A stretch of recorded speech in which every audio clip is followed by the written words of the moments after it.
Now let's see the usage of if else. So here it is extension to if.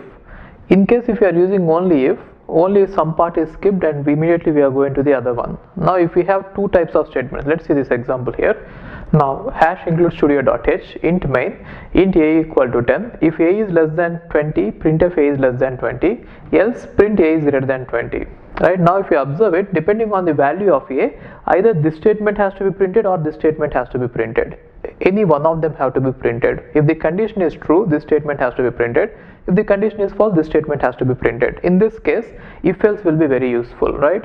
So whatever statements that have to be executed, if this condition happens to be true, will be written in the if block, and whatever statements that have to be executed if this is false will be written in the else block. Therefore we are going to have if block and else block here, right? Now let's see the syntax here. Syntax is if followed by a boolean expression. So here you are going to have a boolean expression, and based on the value of this expression, whether it is true or false, if it is true, this block will be executed, right? If block. Otherwise, if it is false, then this block will be executed. Now let's see the flow of control here using a flow chart. Now the condition given in the if will be tested here.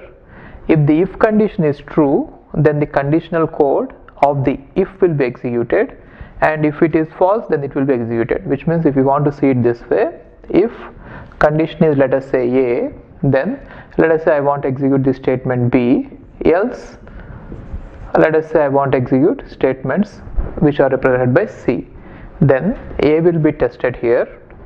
In case if this condition happens to be true, then the code which will be executed is B, right? In case if it is false, then the code which will be executed is C. That is the meaning of it, right? Now either you are going to go to the next line, either after executing the if block or the else block. Therefore at least one of them will definitely be executed. Okay, fine.